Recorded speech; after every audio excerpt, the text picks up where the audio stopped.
Ке почнеме со познатите стихови со кои што почнуваат или со кои што се бават многу проповеди и навистина стихови од кои што може многу што да се извади, но ние денеска само ќе ги прочитаме, нема да се задржиме на овие добро познати стихови, за да нагласиме само нешто.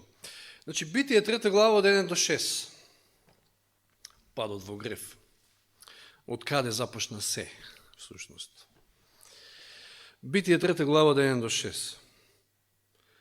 Змијата беше полукава од сите полски животни, што Господ Бог ги направи, и таа рече на жената: вистина ли дека Бог рекол, не ке јадете од ниедно дрво во градината?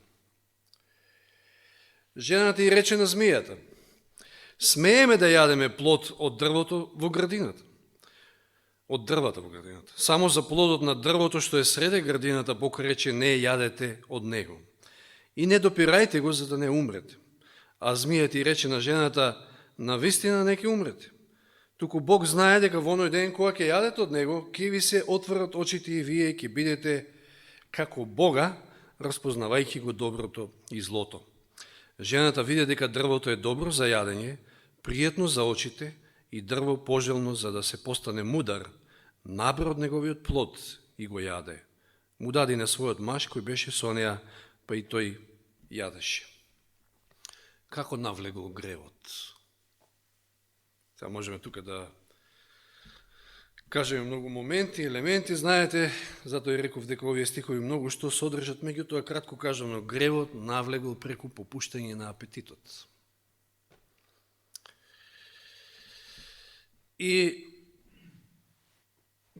предходната сабота, ли беше или предходната, проучувавме за Јаков и Исав. Ќе спомнеме Исав во овој случај.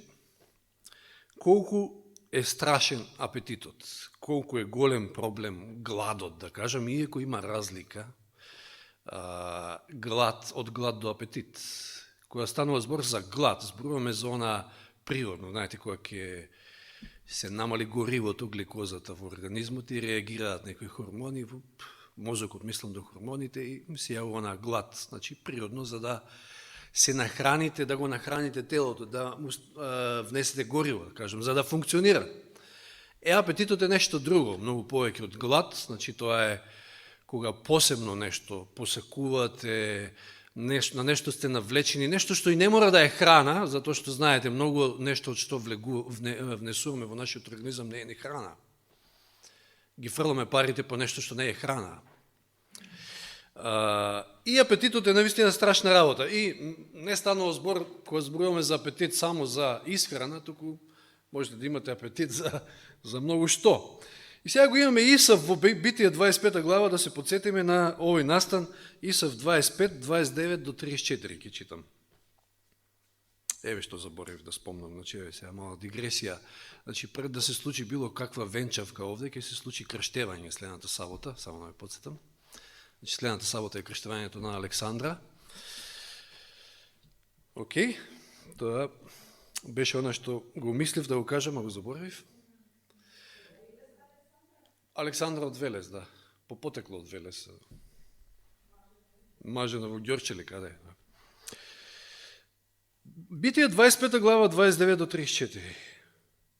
Еден ден Јаков вареше јадење. Еве го Јаков, еве зашто не бил омилен. Он бил домакинката дома, значи готвел и така натаму. Како да маж па не може да готви. Мислам, најдобрите кувари, всушност, познати се мажи, нели? Така, барем ја знам. Без навреда. Јаков вареше јадење. Што варел? Леќа. Не кој знае какво јадење ќе рече некој, ама леќата и како знае да биде вкусно. Мене ми е барем вкусно. Едноставно, јадење брзо се вари и така натаму. Сум варел и јас и леќа знам како се. И Исав доаѓа од полето гладен. Исав му рече на Јакова: дај ми да јадам од црвеното варило, зашто сум гладен. И затоа му името Едом вели, а Јаков одговори, го начекал. Она што цело време го планираат со мајка му и сега, отстапи ми го првим своето првородство. Тоа му е прва и основна желба. Дај го првородството, ќе кркаш леќа колку сакаш. Како да па овој немало да јаде, поинаку, ама не знам, Ситуација која што ни е дадена за да не поучи, се е дадена за да не поучи. Исав рече, еве ме речи си на умирање, умирам од глад. Ајде ви се молам, значи, и еден ден да не јадете, па ќе умрете ли од глад? Еве зашто во прашање апетит овде, не е само глад, туку е апетит во прашање, да, стрвост. Еве ме речи си на умирање, зашто ми е првородството? Јаков продолжи, заколни ми се први.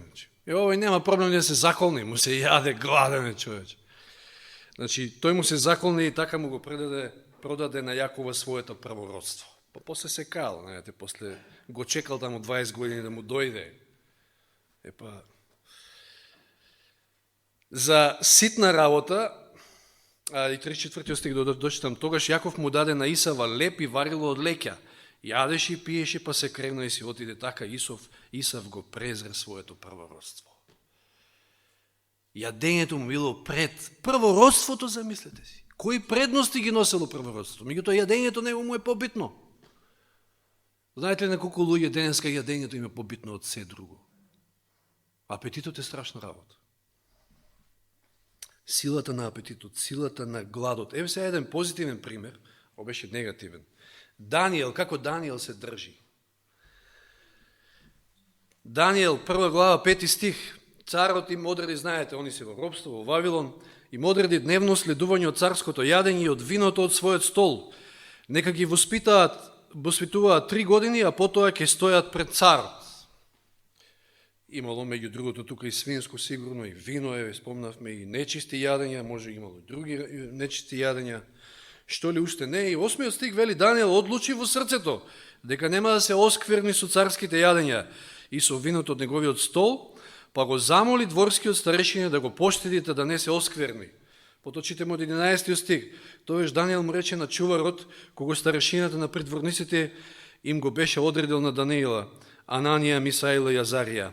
Те молам, обиди се со своите слуги 10 дни, само 10 дена. Нека ни даваат, интересно сега овде, што посакал. Зборувавме за зеленчукот колку е битен, за оние минерали, железо, калциум, магнезиум. Нека ни даваат зеленчук за јадење и вода за пиење. И толку. Много едноставна исхрана. 10 дена.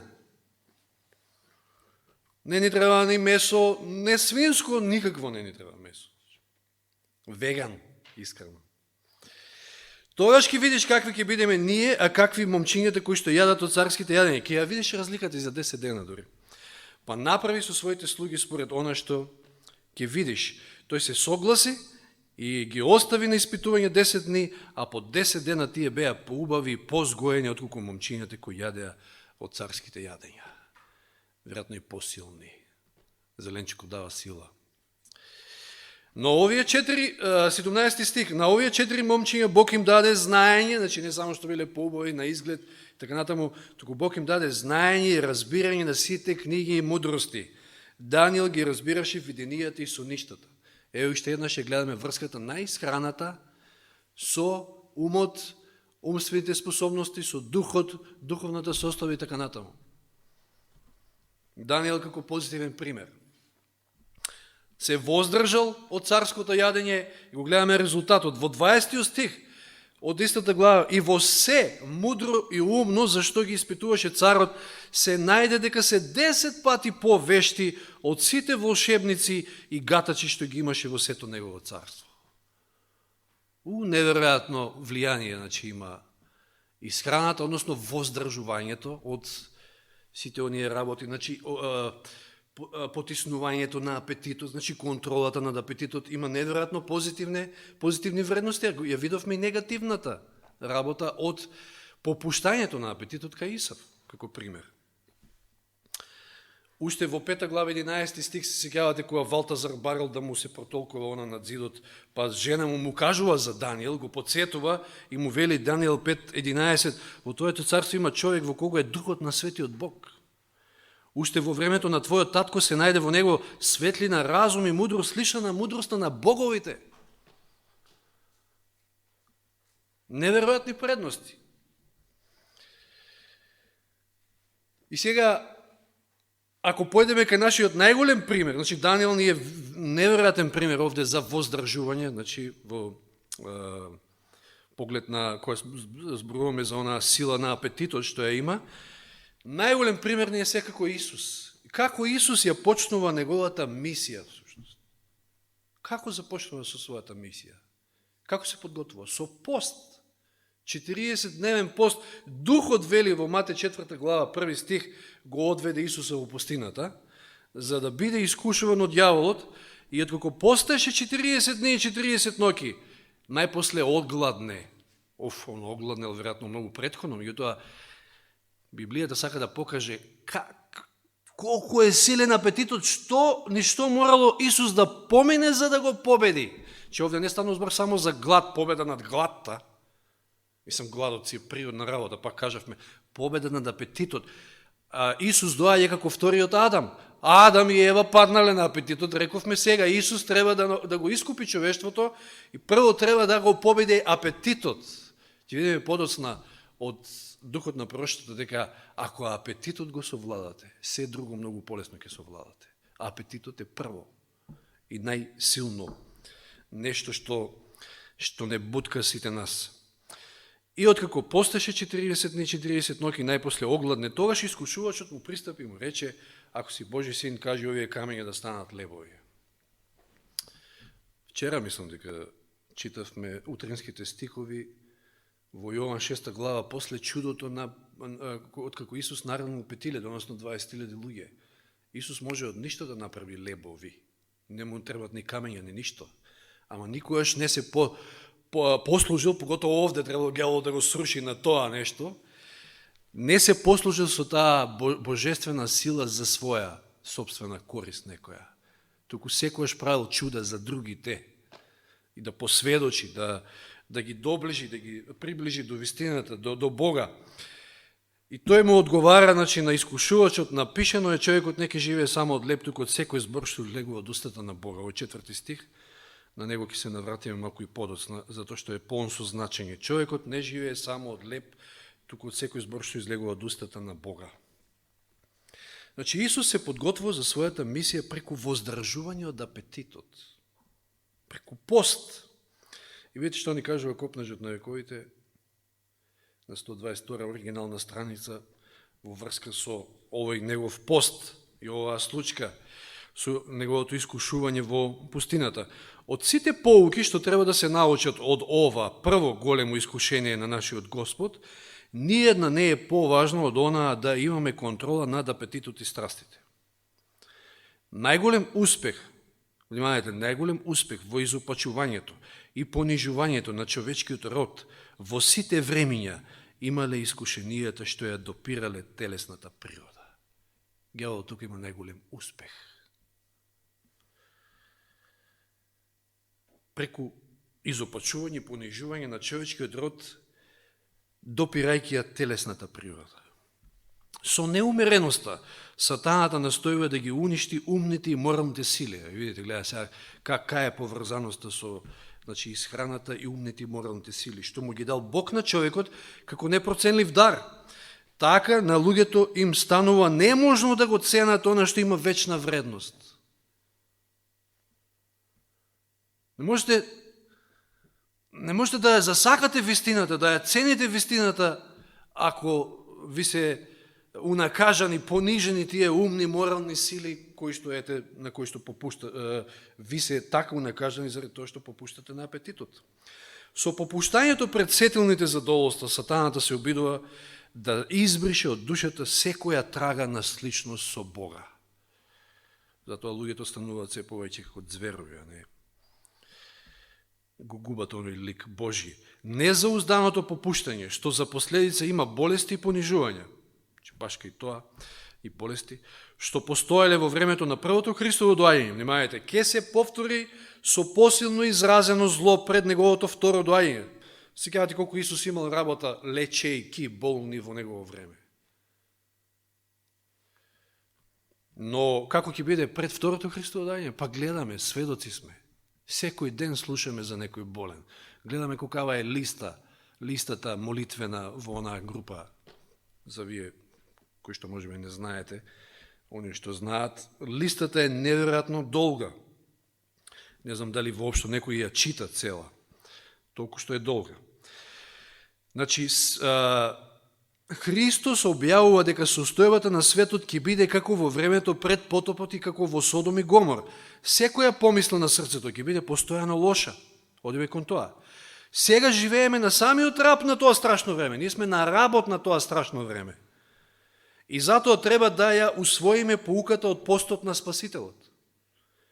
Само со неискажливите страдања, што ги поднел Христос, можеме да го оцениме злото на незаузданото попуштање. Ке рече него, зашто морал бе 40 дена и ноќи да пости? Затоа што апетитот е толку страшен, толку силен. Неговиот пример ни зборува за тоа дека ние можеме да се надеваме во вечен живот само тогаш ако нашите желби и страсти ги починуваме на Божјата воља. Да се разбереме, најсилниот нагон на човекот е опстанокот, неговиот опстанок, а за да опстане мора да јаде, нели?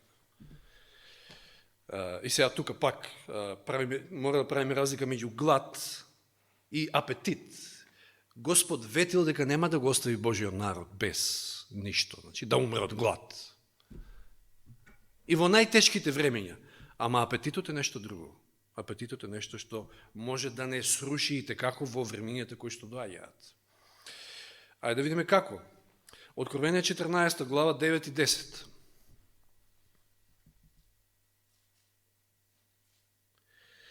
Која е ова? Трета ангелска вест. Знаете ли дека здравствената реформа што е Елен Вајт е десна рака на третата ангелска вест баш? Како тоа? Ајде читаме.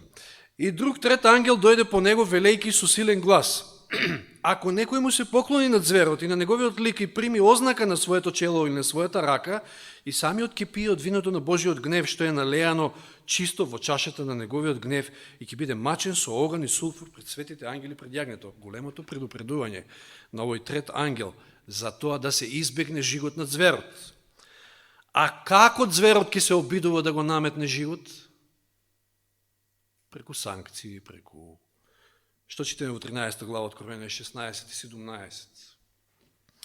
И направи сите мали и големи, богати, сиромашни, слободни робови да им се даде ознака на десната рака или на челото, и никој да не може ниту да купи, ниту да продаде, освен оној кој има ознака, името на зверот или бројот на неговото име. Притисокот ќе биде на овој дел. Зошто?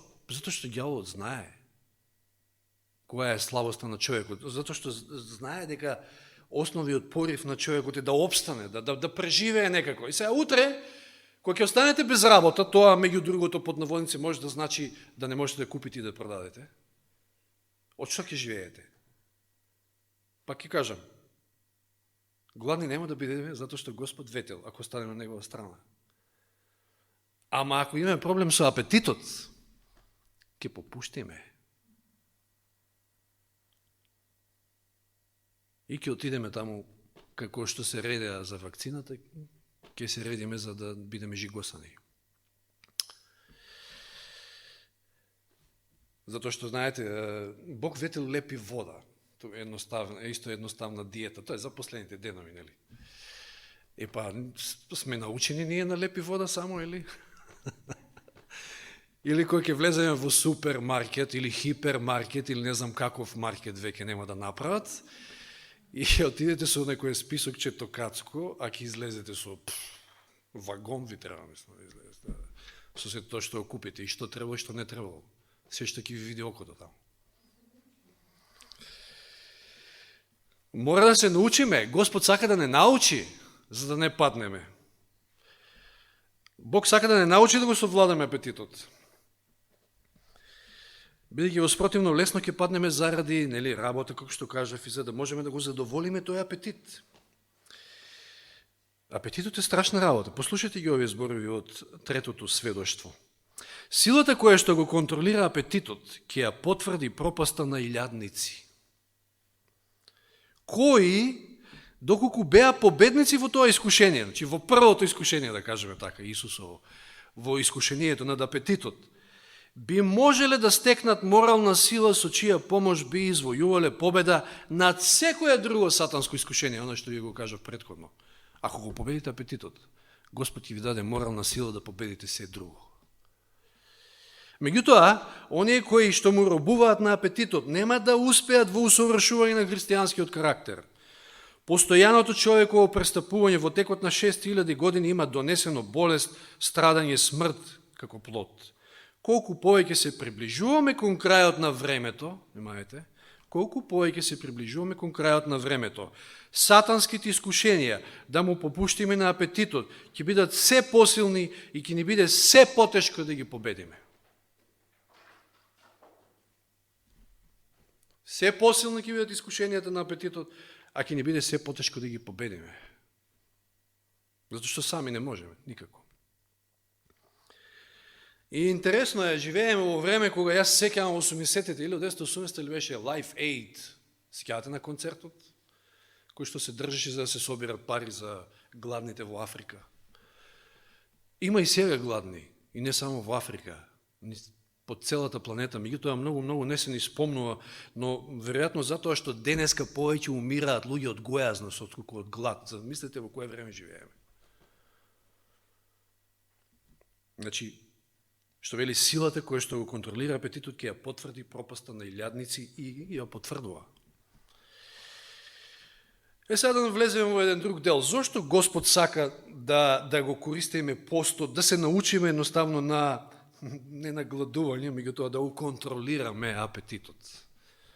Зошто оној пример ни е даден и преку искушението Исусово во пустината, од кој што видовме од копнежот какви поуки може да извлечеме? Па живееме во времето на Јом Кипур. Што беше Јом Кипур?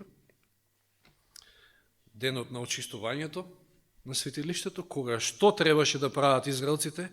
Левит 16 глава, 3 Мојсева, 16 глава 29 до 31.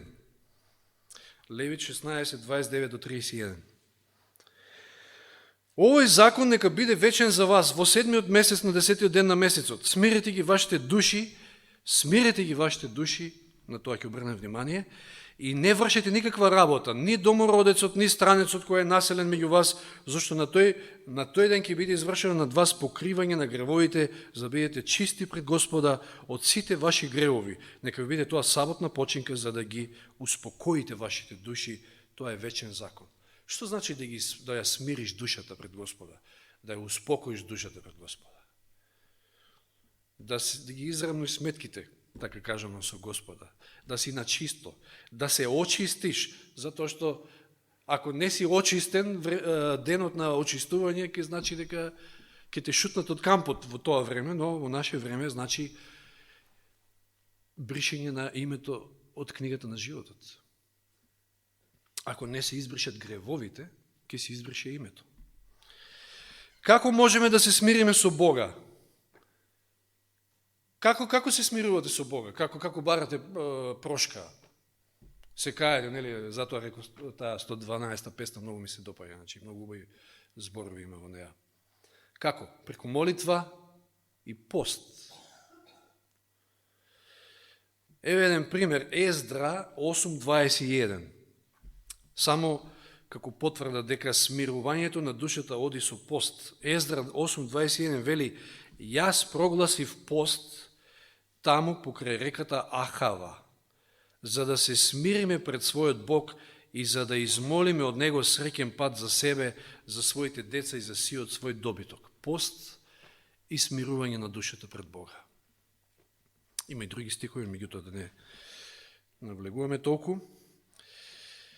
Во Левит 23 глава, тоа е уште една глава во Левитската книга, која што ни зборува за Јом Кипур, спомнате, 16 глава е конкретно цела глава за Јом Кипур, Левит 23 глава се спомнува, од 28 до 30 стиховите велат: никаква работа не работите во оној ден, зашто тоа е денот на очистување, за да ве очисти вас пред Господа вашиот Бог. А секоја душа која не ќе се смири во тој ден, ќе биде истребена од својот народ.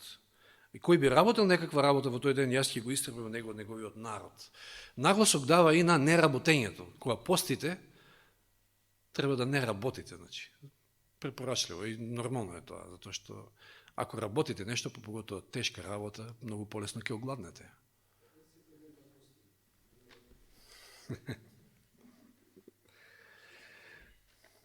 Кој не работи, не треба да јаде, има еден стих во Библијата.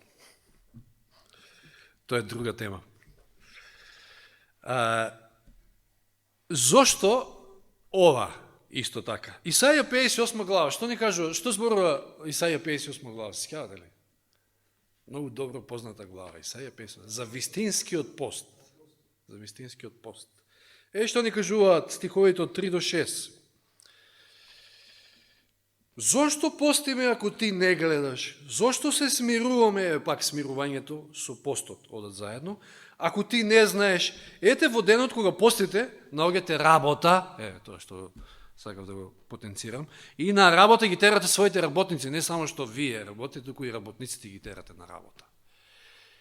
Кога човек пости, треба да се занимава со самиот себе, а не со другите. И со другите во смисла може да се занимава, меѓутоа во позитивна смисла, да прави добри дела. Тоа е вистинскиот пост, што нели подолу не кажуваат стиховите. А не да ги, што вели, а вие постите за да се препирате и за да се карате и за да ги биете бедните со тупаницата, не постите веќе како денес и ќе ви се чуе гласот во висината. Зар мене ми е поволе таков пост во денот кога човекот се измачува, да се наведнува главата кон земјата како трска, да се постила под себе врекишти и пепел, сакаш ли тоа да го наречеш пост и ден угоден на Господа? Господ сака да каже, нити е вистински пост да постиш, да работиш и други да ги тераш на работа, да ги мачиш, да клеветиш, да не знам, да се караш, да ги тепаш, негативни работи. Тоа не е нити пак вистински пост е да се затвориш дома, да не знам, се посипеш со пепел и ти постиш. Еве кој е вистинскиот пост, мил на Господа. Ова е пост, 6 стих, што ми е поволјата, да ги кинеш неправедните окови, да ги развржеш врските на јаремот, да ги пуштиш на слобода угнетуваните, да ги скршиш сите окови, да го поделиш својот леп со гладните, да ги воведеш под својот покрив бескуќниците, да го облечиш оној што ќе го видиш гол и да не се криеш од оној кој што е од твојата крв. Секавате во Галатјаните, од неодамна зборувавме за тоа, за дека треба да не се умориме да правиме добри дела, поготово на браќите и сестрите. Они кои што се од твојата крв. Во духовна смисла.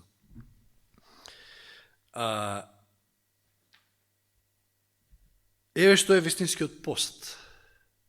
Смирување на душата, да ги раскинеш оковите, се мисли и на покаяние, оставање на твоите гревови, но и да им помогнеш на другите.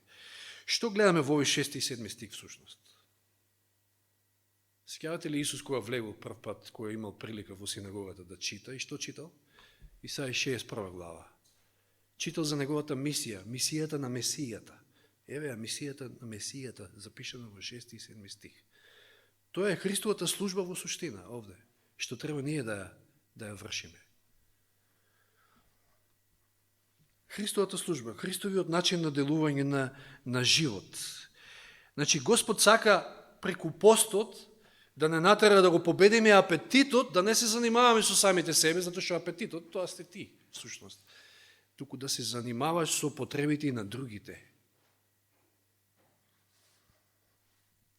На тој начин му служиш на Бога, на тој начин го исполнуваш законот. Го любиш Бога, го любиш ближниот.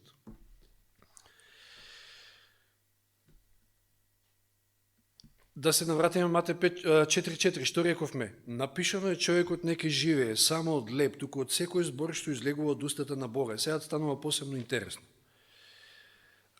Зошто Господ сака да не научи на пост, односно да владееме со својот апетит?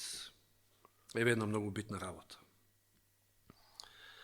За да створи глад кај нас, ама духовна глад, глад за неговото дело, глад за ширење и проповедање Евангелието, глад за добри дела, еве како што видовме од Исаија 58 глава.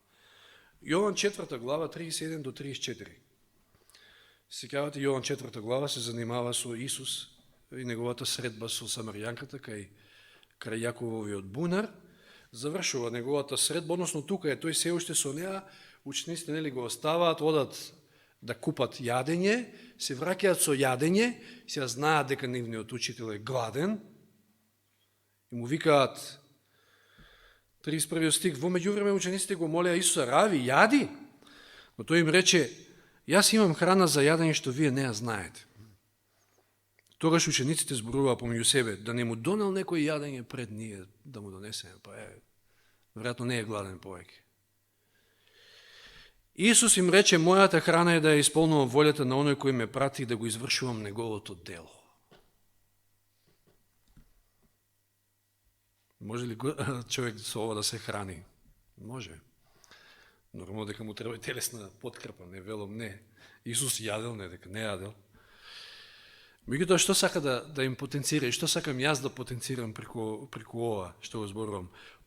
Господ сака преку постот да развие глад кај нас и за неговото слово, и за неговото дело, и за ближните наши, да се оттргнеме од нас и да го насочиме вниманието на оние на кои што им треба помош.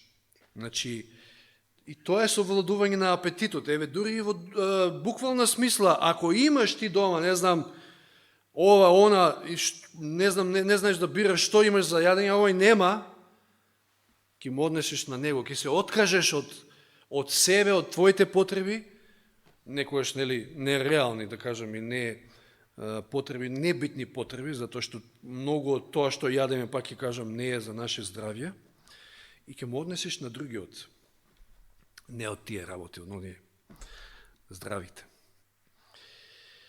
Глад, духовен глад. Нели, како беше оној стих, во Римјаните 8 глава, мислам дека стоеше духот и телото се спротиставени едно на друго. Значи, ако го истоштувате телото, да речеме изгладнувате телото, вие го храните духот. Или спротивно, ако се грижите многу за телото, тогаш ќе го изгладнете духот. Тие се секојаш спротиставени. Дури и за самото слово, ако јас колку пати сум споделил од оваа катедра, верувам дека и вие имате слично искуство. Кога највеќе ви фаќа тиквата, да кажем? Наутро. Наутро, кога ќе станеш онака бистар, одморен, па и гладен, мене тоаш највеќе ми фаќа. Тоа е реално зборам. Еве, затоа и со години практикувам во сабота, значи сега само една праска сабаљаво изедов, значи не сум јадел од вчера, од 2,5-3, колку беше, така некаде, ручекот. Практикувам секоја сабота да до ручек не јадам, затоа што треба да изнесувам Божја реч, треба умот да ми е бистар, или па ако ја не изнесувам, треба да седам и да го слушам тоа што ќе ја изнесе, па да ја сватам. Тука има многу поврзаности. Јов 23.12, еве што кажал самиот Јов, 23.12.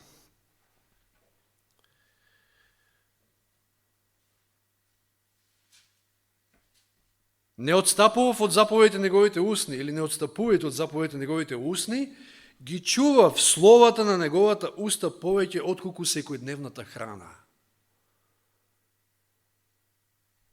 Има нешто многу побитно од храната. Ја пак ќе кажам, ако е во прашање глад, нормално е тоа, телесни сме, тело носиме, треба да се нахраниш, да го нахраниш, да правилно функционира, треба правилно да го нахраниш, а не да јадеш тоа што не треба. Значи, не знам, масна храна, ваква, таква. Ќе видите вечерва, податоци од 2019 имам во Македонија кои се водечки болести, па ќе ви стане јасно. Мислам, јасно не на нас, ги знаеме. И од каде сето тоа доаѓа. Ги чував словата на неговата уста повеќе отколку секојдневната храна. Ова личи на Матеј 4.4, нели? Дека не секој, дека човекот не живее само од леп, туку и од словото што доаѓа од Господовата уста. Глад за правда може да појави постот, правда, Божјата, божествена правда. Ви може да бидете, нели, човек, ја по природа сум таков, не сакам неправди, не трпам неправди, страшно не трпам неправди, дури слабост ми е тоа, знам дека тука треба да работам на себе, да по соодветно реагирам, да кажеме, но глад за Божјата правда, кој е од нас, кој праведник, кој е оној кој што оди по Бога, а не сака да се воспостави Божјата правда. Со многу има неправда во овој живот, на овој свет. Вели Матеј 5:6, блажени се кои гладуваат и жеднуваат за правда, зашто тие ќе се наситат. Господ сака да предизвика кај нас глад и жед за правда, за Божјата правда. Ако го постигне тоа, тогаш во Матеј 6:33 познатиот стих вели што? Но барајте го првин царството Божјо и неговата правда, и тогаш се друго ќе ви се додаде. Што му се секирате за тоа што ќе јадете и што ќе пиете и што ќе облечете?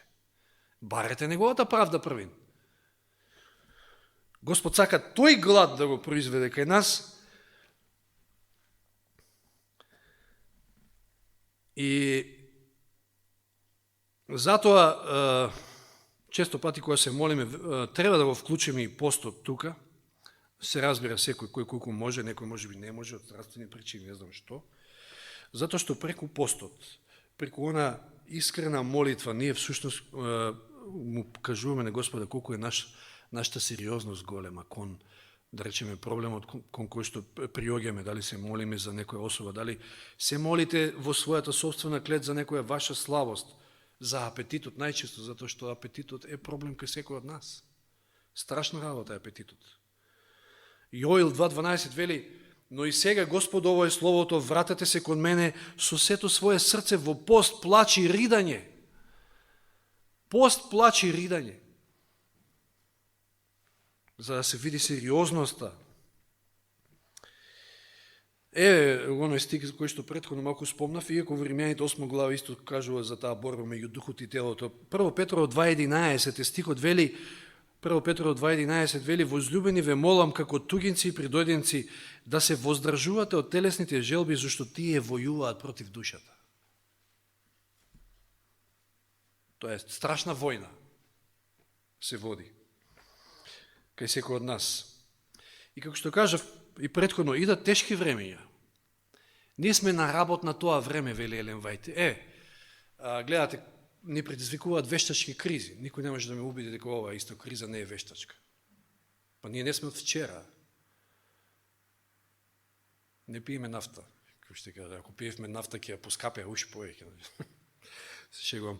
Значи, затоа што имало и претходно криза, имало и претходно војни, па немаше вакви поскапувања. Како што ковидот го имаше, постоеше некој вирус, ама они го надуваа до тоа ниво, за да го исплашат народот и за да постигнат некој ефект. Така и сега, има војна, да знаеме, ја гледаме, страдаат невини луѓе. Ама таква криза да предизвика на светско ниво. Сето тоа е надувано, напумпано, добро смислено. Ни труба цело време, ни кажуваат, Вучиш, не знам, овој, Нашиов, кој што и името не можам да го запамтам.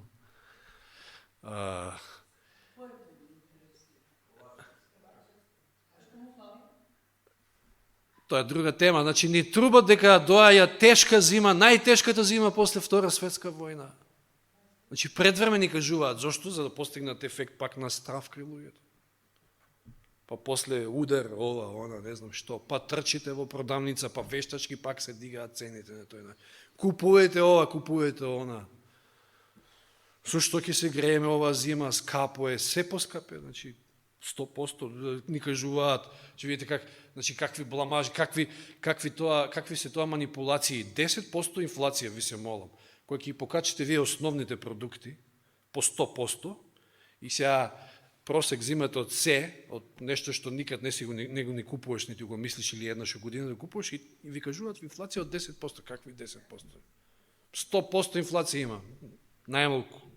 Како и да е, тоа се е режирано и смислено, тоа е она што јас го верувам, но што ќе биде кога ќе стварно ќе настанат тешки времења, кога Господ ќе дозволи, еве, мислам дека Зоран спомна дожд, дождот е благослов и е добар, ама е доцен, касни за житата. Житата се веќе зрели, ова дури може да ги уништи, значи, а не да им биде. Требаше во мај да паѓаат ваквите дождови, како и да е, овој дожд е добар, па за нешто друго ќе биде, окей.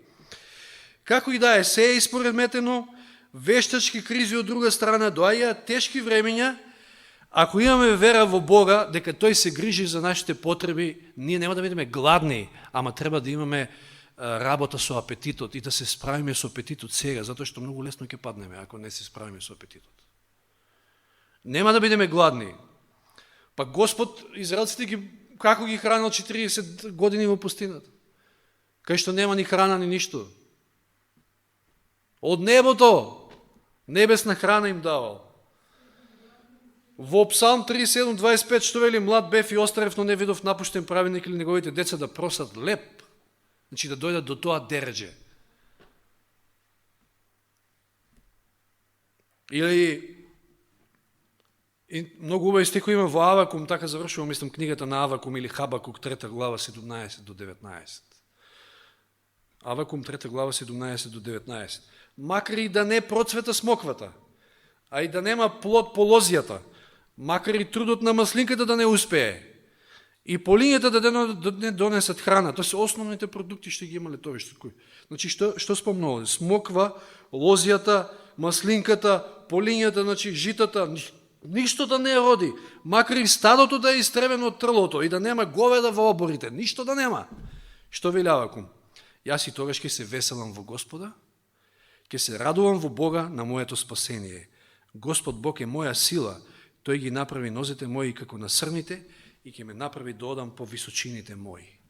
Не треба се грижиме, треба да му бидеме верни на Бога, треба да се грижиме околу апетитот, тоа е загриженоста која што треба да имаме и затоа Господ сака да не научи на пост, зашто знае која е силата на апетитот и дека не можеме туку така да ја совладаме. Нормално дека со Божја помош и Божја сила може секој од нас, никој не може сам, ама мора да се тренираме во тоа.